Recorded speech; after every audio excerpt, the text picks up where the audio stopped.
The year is 2005. You're looking for a new cartoon to watch on TV, probably right before bedtime, and you come across this weird show about ninjas. The funny blonde main character and the cool action hooks you in. That is how a lot of people here in the West probably fell in love with Naruto.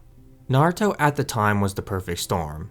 It wasn't long since Dragon Ball had ended its run in America, and people were wondering what the next big Toonami show would be. Then comes along this show, Naruto. It spoke to the youth of that generation, my generation. It was cool to see this boy overcome all odds and continue to grow stronger despite all the people around him doubting him. Naruto as a show defined a generation of kids and forever made them anime fans. However, the original manga almost never happened. Masashi Kishimoto, the genius behind Naruto, didn't start off his manga career on the best foot. Kishimoto started off his career with a one-shot manga called Karakuri. This manga would be given an honorable mention in Shueisha's monthly Hop Step Award in 1996. He was given an editor after this, but he struggled to get anything off the ground. Many of his works were rejected, but finally in 1997 he wrote the first version of Naruto, a small one-shot version that was published in Akamaru Jump's summer. After this, and the failure of the official manga version of Karakuri, Kishimoto decided to move on to writing seinen manga. However, after a bit of time working on some seinen series, his editor was able to convince him to try and write shonen manga again. So Kishimoto and his editor revised the Naruto one-shot and produced 3 chapters and was able to get a spot in the magazine. And the rest is history, as they say. So after all that struggling, how did Naruto get so popular? Well, that isn't such an easy question to answer, as there are so many factors that made Naruto as much of a success as it ended up being. But one of the biggest reasons was it was just there at the right place and at the right time here in the West at least. Dragon Ball Z had just recently aired its last episode and people were looking for a series that could replace it. In comes Naruto, a series about superpowered ninjas. It was the perfect anime to fill that spot here in the West. Naruto was able to capitalize on a market that was in desperate need of a new frontrunner through its really interesting world, intriguing characters, and badass fights.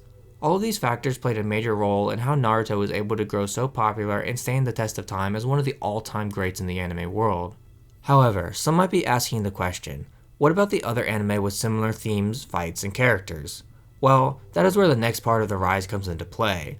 Unlike series like Bleach or Inuyasha that focus on Japanese myths, yokai, and shinigami, Naruto focuses on ninjas, which are much more easily understood and liked by a Western audience. Okay, so what about One Piece or Hunter x Hunter? Well, with One Piece, it is quite simple, 4 kids. If it wasn't for 4 kids, I bet One Piece would have been way more popular in the West way sooner than it ended up being. But because the 4 kids dub was so bad, it made the series harder to get into for the target audience. Now, as for Hunter x Hunter, I think the series just naturally had a smaller audience appeal to it. Alongside its extended and multiple hiatuses, it has made it hard for a lot of people to get into the series over Naruto. Naruto was also a perfect continuation of what Dragon Ball was, but for different reasons. Dragon Ball was a series that had no overarching plot. It was mostly focused on whatever conflict came up at the time. Which is fine, that worked for Dragon Ball. But Naruto came in and had a story that captivated the youth of my generation. It had relatable characters who grew alongside us. And sure, Naruto also briefly got into a similar format to Dragon Ball at times where it was whatever conflict came up with what we were dealing with. But each of these conflicts had arcs that served the greater narrative of the story. This was a very different experience for your casual anime fan at the time, as they were used to Dragon Ball's way of storytelling. So when they got a story that had a complex and interesting world with characters that grow and change throughout the story that served the greater narrative of the story, which was leading towards Naruto becoming the Hokage, this hooked people in. Naruto had one thing going for it that I don't think a lot of people even think about when it comes to comparing it to other series. Unlike One Piece or Bleach or any other big series at the time, Naruto got the ball rolling extremely fast. Naruto entered its first major arc in 6 episodes in comparison to Bleach that took 21 episodes to get to its first major arc, and One Piece, which had previous arcs to this one, but the first arc that most people consider to be where the series gets good at isn't until episode 31. But it's not just those series. Inuyasha is just a very slow series in general and never really had a single moment in my mind where it kicked off. And Hunter x Hunter is in a similar situation to Bleach and One Piece, although not as severe, as it is in its first arc where the series really picks up. I just think it takes a while before we really get to see it get amazing in that arc. But these anime with their slow starts gave a massive advantage to Naruto, who basically got the ball rolling immediately after starting. This series didn't wait, which was able to push more fans towards it earlier on in its run, and those fans stuck around to the end of its run. Naruto's popularity has also spawned a lot of iconic and long-lasting memes, the most notable of which being the Naruto run. This is still a recognizable meme today, and a lot of people from my generation will still reference and even do it for a joke. This meme has the staying power that not a lot of things have, and it easily makes it one of the biggest reasons why Naruto was able to grow bigger than anything else in the Western markets. Some of the other more notable memes of the time are the freeze-frame Naruto memes of its weird and crazy animation. Everyone knows this iconic Sasuke image, or this pain image. These images are famous for a reason, and that is because they are hilarious, but because they also got spread around the community over and over again and turned into a bunch of memes. Naruto is one of those series that just had the staying power that not a lot of other series have. That staying power has allowed the series to affect and touch a lot of people, myself included. I got into Naruto at a very young age. I don't even remember how old I was. I just remember being extremely young.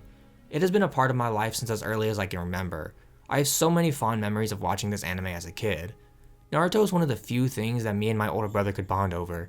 He is nearly a decade older than me, so we didn't have much in common growing up, and even still now.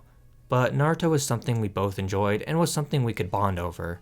He was way further ahead in the series than I was when I was a kid, as I would just watch whatever episode was on TV. But I would sit in his room and watch the latest episode with him sometimes, even though I had no idea what was going on. This is a memory I will never forget. It wasn't just this connection with my brother that made me love Naruto so much though. That is certainly a part of it, but it isn't the only thing. The series was a part of my life for so long, and it technically still is with Boruto. It is something that I have very fond memories of, and is a series I cherish a lot. And I'm sure I'm not the only one who feels this way. As we know, Naruto as a series had a massive impact on a lot of people. It was able to bring people closer together and was able to make so many people's childhoods. This series will stand the test of time as one of the all-time greats of anime and will forever be remembered, even with all of its faults.